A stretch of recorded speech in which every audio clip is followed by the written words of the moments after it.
In this video, I'm going to take a 1/6 scale 3D printed model from the beginning all the way through the end. Welcome to Bristle Ink Miniatures. My name is Mike, and today we're working on this model. Her name is YORUICHI, I think I'm saying that right, from an anime series called BLEACH. I don't know much about this character other than she switches into cat form, which I think she forgot to do before she entered this pose.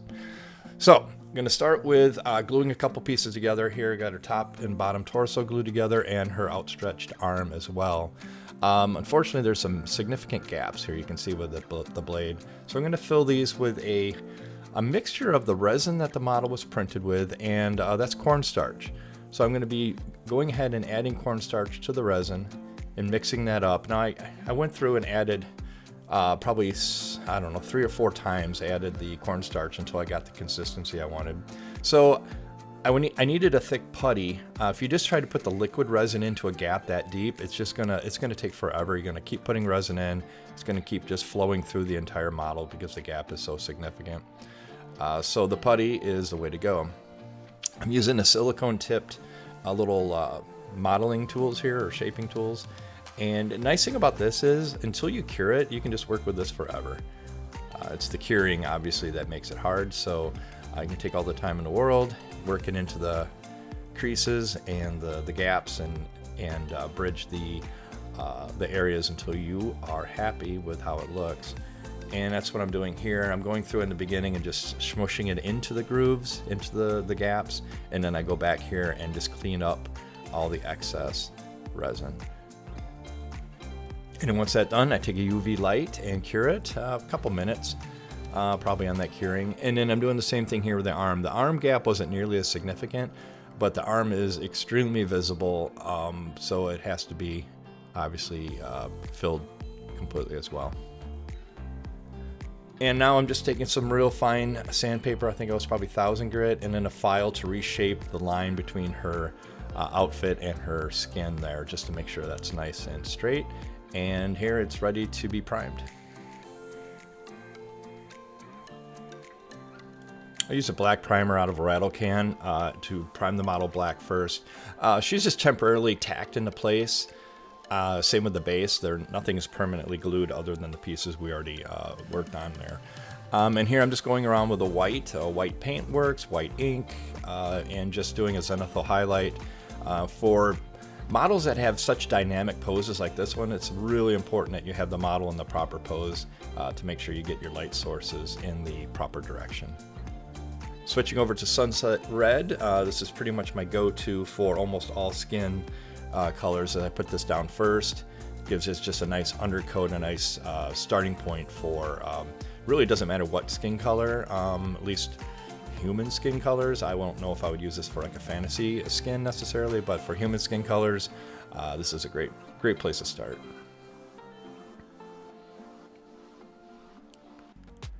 And just going around getting each piece full coat, nice thin coat, but across the entire skin, whether it's in the shadow or on the top, more on the highlight area. Big pieces like this, you don't worry about hitting the entire piece, just the skin. And then the same with the face here, and then underneath the hair as well.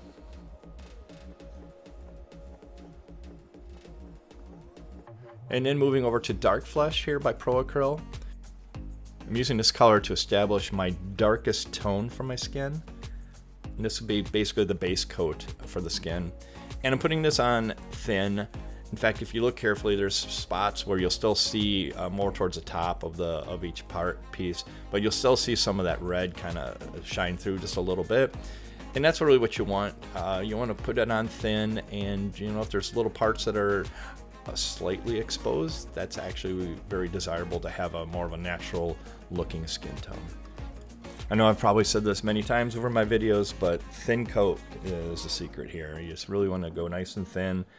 And you can always go back, put another layer on if you really feel the need, but nice thin coats. I know in the video sometimes it looks like it's blasting on pretty thick, but you can really see the red shining through in spots. So it's definitely not a thick coat at all.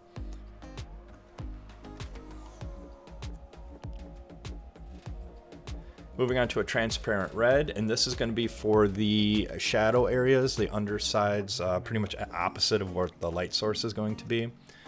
You just need to keep in mind the pose of the model. Then the more it deviates from like more of a standard standing up pose to something like this pose of this model is very unique. Not only is she crawling, but she's at an angle, crawling downwards. So all these things you gotta keep in mind when you're doing your shadow and highlight colors, just to make sure that you're getting it correct in regards to the light source and where the shadows would be.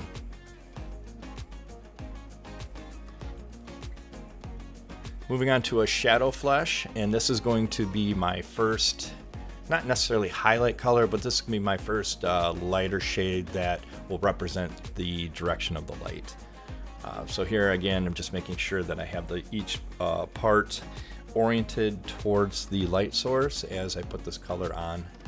And again, thin coat, blending it into the previous color that I just put on each piece. Now here I'm actually holding the two pieces together to try to remember the actual orientation for her legs. Here I'm paying special attention to the direction that I'm spraying the color onto the model. I don't want to get it right into the folds and the muscle ripples and that. I want to make sure that they keep a slightly darker color to accentuate the muscles. Now I'm blending that shadow flesh with a little bit of the dark flesh as well, probably like a 50-50 here. And I'm going back and hitting the areas that I'd previously put that red on. Again, super thin. And this is help with that transition between the darker color of the shadow area and blending it into the more of the highlight color, the color that's facing the light source.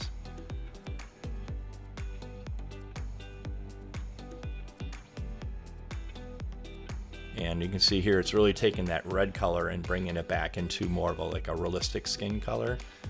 You might ask, well, why do we bother putting the red on? Well, the red's still shining through there too, and it's still giving it the richness of color.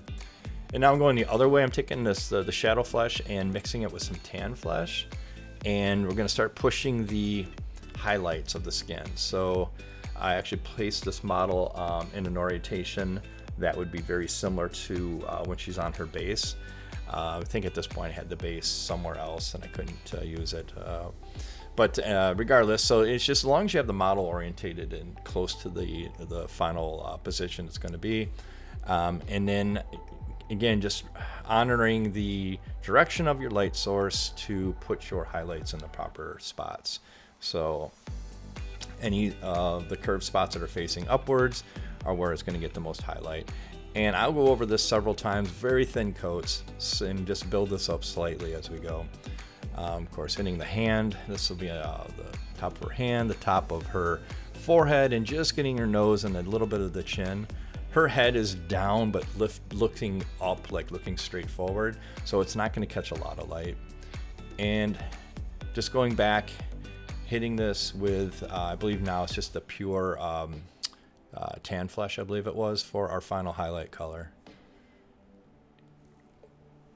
You can push the highlights as drastic as you want, but the more you push a highlight, just make sure the smaller the area you're applying it to. The more you go, the shinier the skin's gonna look, the shinier the skin looks. It's almost like starting to look wet, which wasn't the effect I wanted to, so I didn't push this as high of a contrast or high of a specular highlight as could be.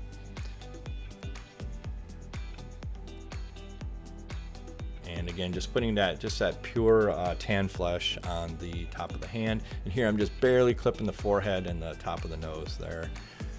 All right, Satin Black from Pro Acryl. Moving on to her outfit, starting with her legs, which are stockings, part of their outfit, and just going ahead and spraying this on. If you don't have Satin Black, you can just use any regular black and then put like a satin varnish on top afterwards. I think the effect will be very, very similar. I just really like this particular black. It just looks great after it dries. It's really great for outfits that end up being black. And another nice thing about it also is whether you airbrush it or regular brush it, like I'm doing with the gauntlet here, I guess it's called, of her arm, it looks the same. It really It dries almost identical. You can just brush up right against an airbrush portion, and the transition's really nice. Taking my time, just going around the edge of the outfit where it goes up against her skin. Being very careful, of course, not to touch the skin when I'm doing this. And I always have a brush, a clean brush with some water on it, ready to go in case I do make a mistake. I can quickly try to wipe away the black on the skin if I do make a mistake. And then after I framed it all out, all the edges of the outfit, then I'll grab a bigger brush and just go through and hit the rest of the outfit.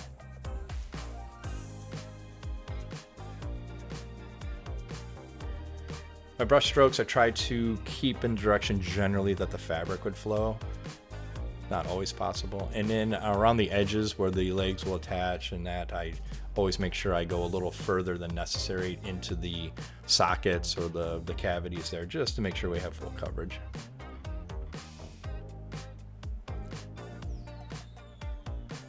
Moving on to dark purple from Pro Acryl. This is gonna be your hair color. I think this is after it looks bright here when it's being applied. It dries a lot darker. And from the reference photos I saw of her, she has very dark purple hair. I think it's in the description, it might actually say black, or I don't know for sure, but all the images that I saw, there was the dark purple. So that's what I chose here.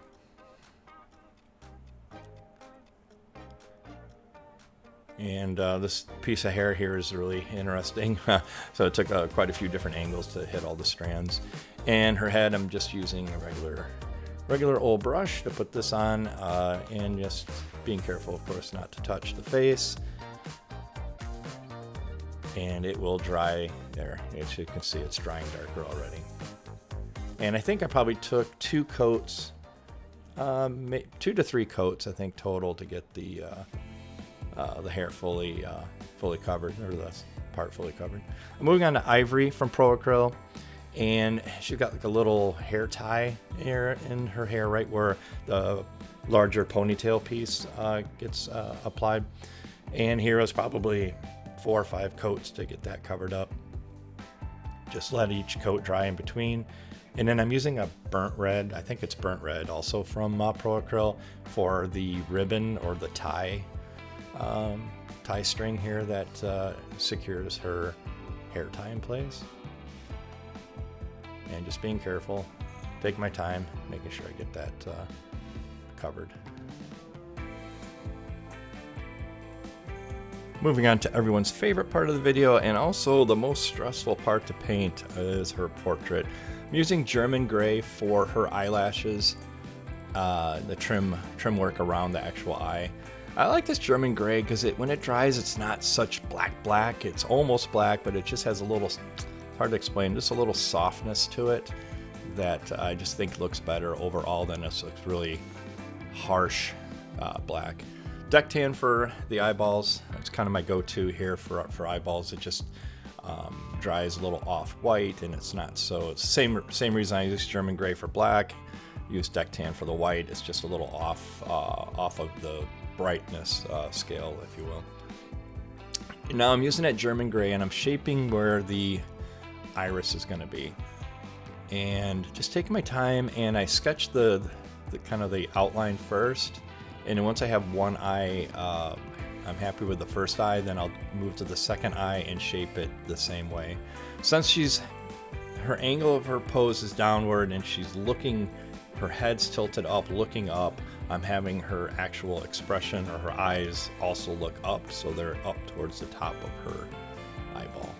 Here I'm using a yellow ochre, so her eyes are yellow, and this is going to be I took this yellow ochre and I mixed it with that German gray to get a muted, darker version of the ochre. And here I'm leaving a little bit of that German gray around the edge of the eye to outline it. And now I'm taking pure ochre without the German gray mixture, and I'm putting that in to bring the color out, but I'm not going all the way to the top of the eye. I'm leaving a little bit of the darker ochre towards the top. And now I'm using pale yellow as the final brightness of her eye, and this is only put on the lower maybe third portion of the iris to bring out that real bright yellow color. So I always say thin coats, thin coats, thin coats. Sometimes thin isn't the best thing. In this case, you want maybe we use a little bit thicker. It's just because if it's too thin, it's going to run on you and it's going to make a horrible mess. When you're doing real fine work like this, I find actually having the paint not quite as thin is the better way to go. And then for the pupil, I'm also using the German gray and putting the pupil in one eye and then shaping it for the other. And then there we go. Now I'm switching back to that dark purple real quick just to put her eyebrows in. Just want to make her eyebrows match her hair. And I'm using a pure white for the actual little specular highlights in the eye. One larger dot on the top and one tiny dot towards the bottom on the opposite side. And that completes her portrait. Okay, the base. This base is flipping huge. So I decided to go ahead and print it on my FDM printer. I have a Bambu Labs PS1, and I printed these pieces on that, and thankfully it worked out. It's saved me a ton of resin to print this model. So my concern here is I have 3 anchor points of the model, and I need to make sure I get this base assembled in the most accurate way possible so those anchor points will line up when it's time to put the model on the base. Using my E6000 glue, and I'm using some clamps to hold it in place. And after a day of waiting for it to dry, it is ready for the next step, which is to do some gap filling. I chose this Tamara putty. It's a plastic putty, and since this wasn't resin printed, these parts are actually plastic. I wanted to use something that was more suitable for that. Here I'm just using the inside of a chip bag as my palette, and just working this into the gaps, and then it dries pretty quick, which I also like. It's over milliput. Milliput takes forever to dry. This dried within maybe an hour or two. A quick sanding, then a black primer before I use my airbrush with a white. And I had some problems with the airbrush. As you can see, it started just kind of puking all over the model, which I did touch up later. But this is just a white that I'm putting on very lightly to actually it end up looking much more gray. The rock did, which was the effect I was going for. While I do the assembly here in the background, I just want to give my overall thoughts about the model and how this project worked out. This model's from CA3D. I've done a number of their models here on the channel already, and overall I was very happy with how it printed and how it came out. As far as the details of the model, I think the details were great. You know, we did have the one gap between our upper and lower torso, and that's just the nature of 3D printing. Definitely with these larger scale models, you're going to have gaps you're going to have to fill. It's just the way it is. Fortunately, that was the only significant gap, and everything else was just regular seams that needed to be fixed and touched up there. So if you notice here, I'm struggling a little bit to get the last arm in place, and this is why I use that E6000 glue. I used it in the pegs of her feet, because if I glued that in, I probably would have not been able to lift it back out again to get the model in its final spot. So you see me, I'm using a combination of both super glue and that E6000, because I know that I'm going to have to readjust to get all the pieces onto that base. And for the last piece here of her hair, I'll use super glue for this, and I'll actually use an accelerant as well. Super glue doesn't dry fast unless it's between your fingers, but with the accelerant it does, and I held it for maybe 10-15 seconds and it was dry. Overall, I'm really happy with the way the model turned out, even though I don't really know anything about the character. I think the model was a great model to print and paint, and is now ready to be put on display. We have reached part of the video where I put the model on a little spinny plate here while I say thank you so much for watching this video. I appreciate your support, and if you made it to the end, I hope you found something enjoyable or helpful for your own painting experience and journey. And if you would be so kind to consider hitting a like on this video if you liked it, and if you also want to see future videos that I have coming. I'm trying to get to a weekly schedule. It's a little bit of a struggle. I'm trying to get weekly videos, but if you want to get notified and alerted of my next video that goes up, go ahead and hit the subscribe button. As you know, all those actions help tremendously with the support of the channel. And if you like this video, there's a good chance you might like the next one coming up as well.